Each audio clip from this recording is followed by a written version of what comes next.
It was the storm season on the island of Sodor. All the engines were battling against the bad weather.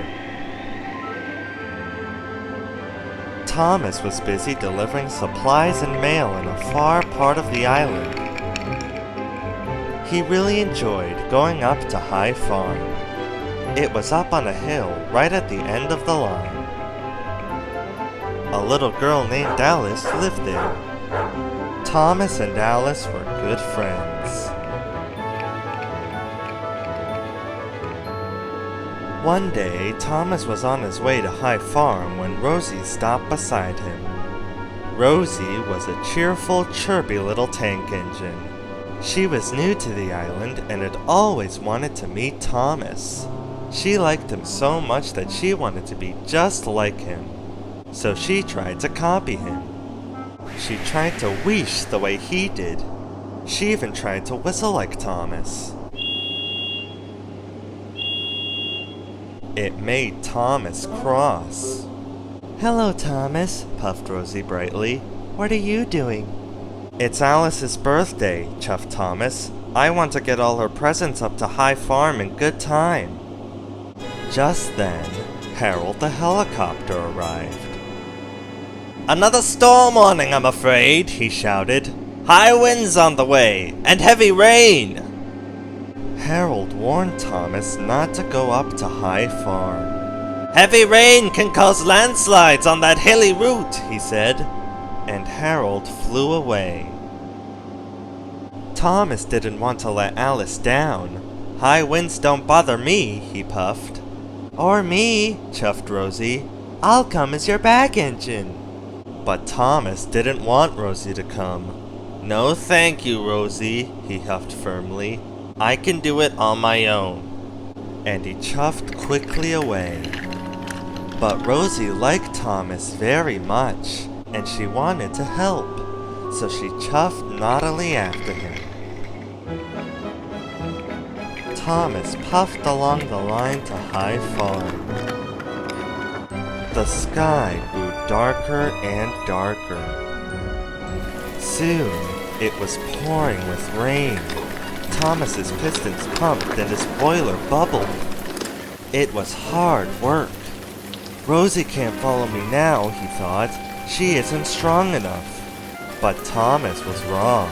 Rosie's pistons were pumping and her boiler was bubbling right behind him. She whistled cheerfully to Thomas. Thomas was very annoyed. "Bother!" he huffed.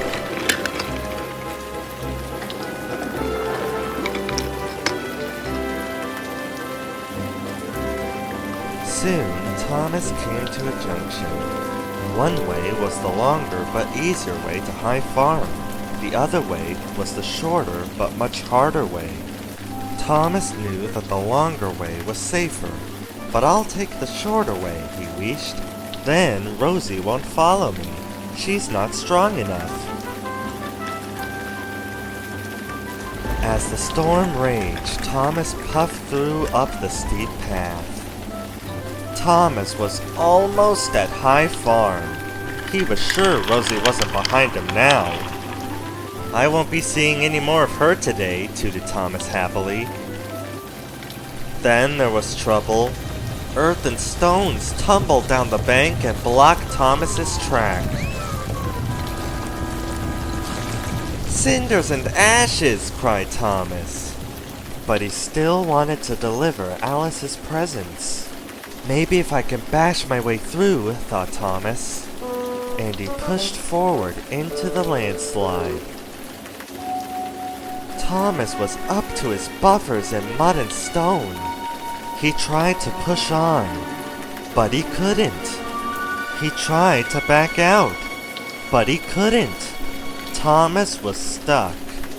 Thomas felt silly and very sad. "I should have listened to Harold," he wished unhappily. "Now Alice won't get her presents on time. I've let her down," he thought sadly. Then he heard the toot of another engine. It was Rosie puffing proudly up the hill behind him. "It's me!" tooted Rosie happily.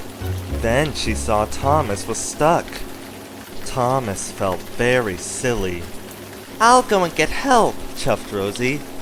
Wait, whistled Thomas. Please, will you deliver Alice's presents for me? Rosie was very happy.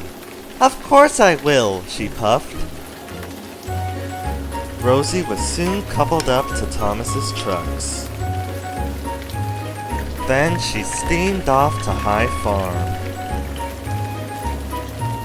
Thomas waited for Rosie to come back. He was happy she had followed him after all. Soon Rosie came puffing back down the line. Alice's mother has telephoned for help, Rosie told Thomas. Edward is on his way to pull you out. Then Thomas noticed Rosie had a passenger on board. It was Alice. She had come to thank Thomas for getting her birthday presents to her. I couldn't have done it without Rosie's help, Thomas puffed. Now we can all celebrate your birthday together. Thomas tooted happily. And so did Rosie.